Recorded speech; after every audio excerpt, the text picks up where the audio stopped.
안녕하세요, 리몬입니다. 제가 얼마 전에 라즈베리 파이 피코를 사용해서 플레이스테이션 1용 메모리 카드를 만든 적이 있는데요. 그때 시청자분께서 이 라즈베리 파이 피코를 사용을 해서 게임 큐브를 개조할 수 있다라는 정보를 알려주셨습니다. 하지만 제가 그때 당시에는 이제 게임 큐브를 가지고 있지 않아서 이제 개조를 할 수가 없었는데, 주말에 리사이클숍인 하드오프에 가서 게임 큐브를 구매를 해왔습니다. 정품을 구매를 했고, 가격은 이제 1000엔 정도의 저렴한 가격에 게임 큐브를 사왔고요. 자, 이걸로 이제 개조를 시작해 보도록 하겠습니다. 네, 지난번과 마찬가지로 이 부트 셀 버튼을 누른 상태에서 컴퓨터에 연결해 주도록 하겠습니다. 자, 펌웨어를 다운받기 위해서 피코 부트라는 기도프 페이지로 이동을 하겠고요. 그리고 우측에 있는 리리즈 쪽에서 피코 부트 파일을 다운로드 받습니다. 현재 버전은 0.1이 되겠고요. 다시 피코 부트 페이지로 이동한 뒤에 하단으로 내려가다 보면 SD카드라고 표시된 부분이 있습니다. 자, 이 하단 쪽에 보시게 되면 히어리라는 부분에 링크가 있고요. 자, 링크를 클릭하면 스위스 홈브류 파일을 받을 수 있는데, 현재 최신 버전은 R1336이 되겠습니다. 자, 클릭을 해서 다운로드를 받습니다. 피코와 연결이 되면 RPI, RP2라는 그런 드라이버가 생기게 되고, 아까 다운로드 받은 펌웨어 파일을 옮겨주도록 합니다. 자, 펌웨어 파일이 복사가 끝나간 뒤에 연결이 끊기게 되고요. 정상적으로 펌웨어가 인식이 되었습니다. 자, 이제 SD카드를 준비를 하고 파일을 이동시켜 보겠습니다. 다운받은 스위스 홈브류 폴더에서 DOL 폴더로 들어가게 되면 스위스 R 숫자 xxs.dol 파일인데, 이 파일을 SD카드 최상위 부분에 복사를 해주신 뒤 파일명을 IPL로 변경을 해주시면 되겠습니다. 이렇게 간단하게 파일 이동을 하게 되면 라즈베리 파이 피코 준비는 끝나게 되겠고요. 이제 계속해서 게임 큐브를 분해를 해서 배선을 해주면 되겠습니다.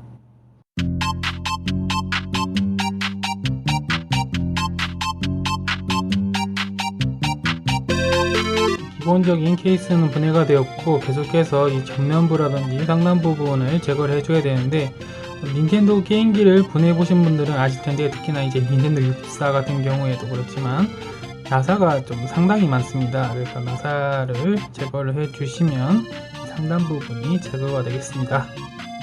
계속해서 나사를 풀어 주도록 하겠습니다.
자, 이제 배선을 해줘야 되는데, 배선 자체는 5개만 연결하면 되는 아주 간단한 개조가 되겠습니다.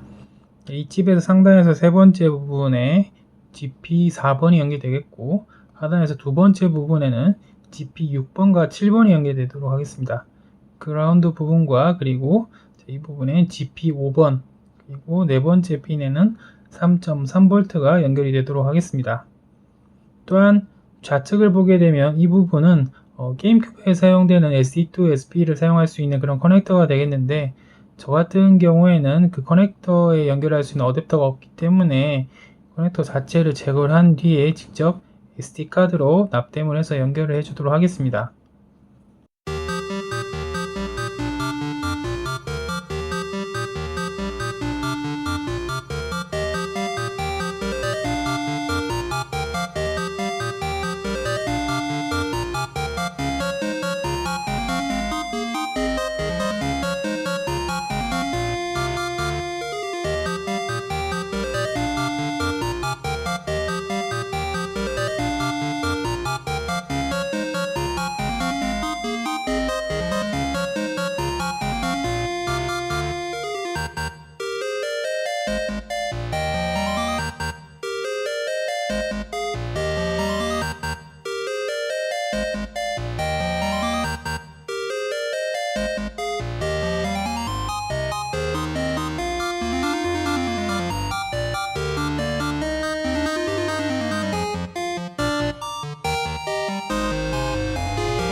우측 쪽에 배선은 되었고, 이제 케이스 바깥쪽으로 빼내주도록 하겠습니다. 케이스가 이렇게 있고요. 커넥터가 있던 부분이 있었는데 이제 이 부분으로 배선된 케이블들을 빼내서 연결해 주도록 하겠습니다.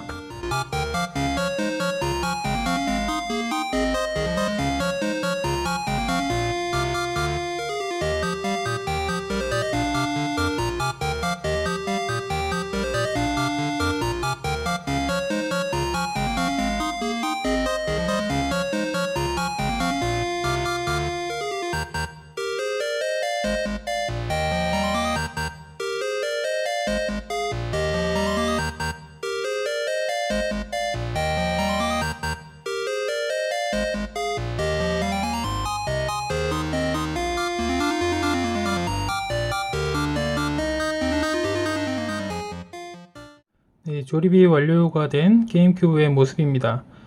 피코보드라든지 SD카드가 이 하단 부분에 들어가 있고, 물론 이제 커버를 이렇게 씌우게 되면 보이지 않기 때문에 관리하는 데 있어서 깔끔함이 유지되긴 하겠지만, 아무래도 이 상태 그대로 두게 되면 흔들리는 부분도 있고 보기에는 좋지 않기 때문에 이런 거치대를 한번 준비를 해봤습니다.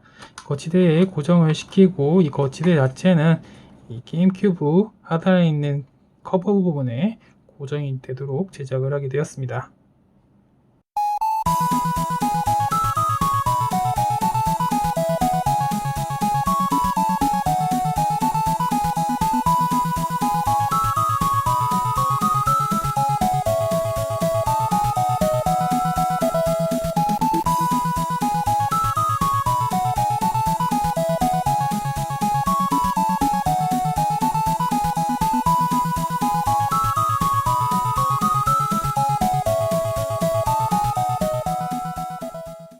네, 개조가 끝이 나게 된 게임큐브가 되겠습니다.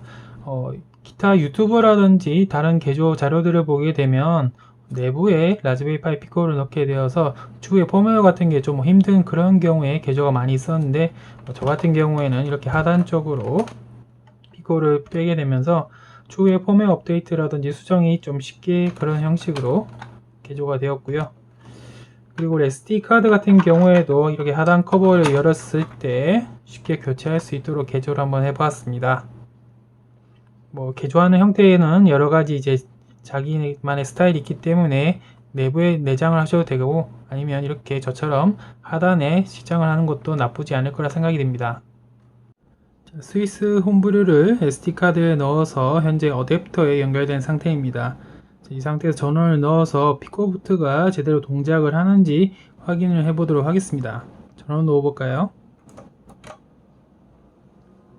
네, 피코부트가 동작이 되면서 페이로드가 구동이 되고, 그리고 SD카드에 들어가 있는 스위스 홈프레가 구동이 되면서 현재 제대로 기동이 된 모습이 보입니다. 네, 홈브류가 실행이 되면서 현재 스위스 0.6점대 버전을 사용하고 있습니다. 게임도 한번 제대로 되는지 구동 테스트를 해볼 텐데요. 게임을 들어가서 한번 젤다를 한번 실행시켜 보도록 하겠습니다.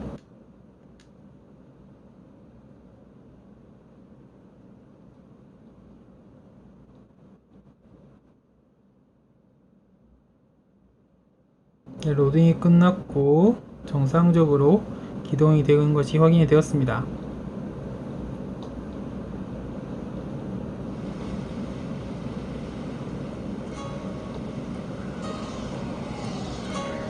로딩 속도도 나쁜 것 같지는 않습니다.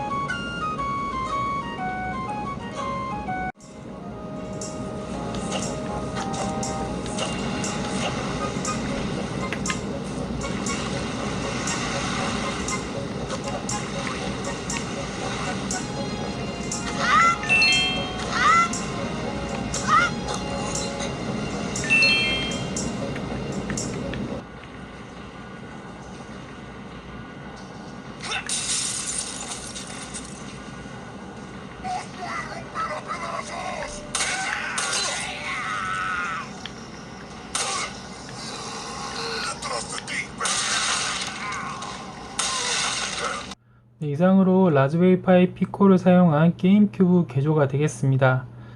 일단 이번 개조에 대해서 간단하게 정리를 해보자면, 우선 장점으로는 게임큐브 개조를 위한 재료가 상당히 쉽게 손에 넣을 수 있는 그런 재료들로 구성이 되어 있다는 점입니다.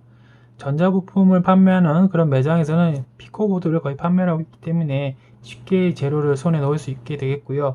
그리고 개조를 하는 난이도가 좀 낮다라는 점도 하나의 장점입니다. 와이어를 연결하는 것도 5개 정도만 연결하면 쉽게 개조가 되기 때문에 초보자들도 쉽게 가능하지 않을까라는 생각이 들고요. 세 번째로서 이제 제노칩을 사용하는 경우에는 부팅 CD를 필요한 경우가 있는데, 이 피코보드를 사용한 경우에는 부팅 CD가 없더라도, 즉 사용하고 있는 게임 큐브의 렌즈 픽업이 고장이 나더라도 구동을 할 수 있다라는 그런 장점이 있습니다.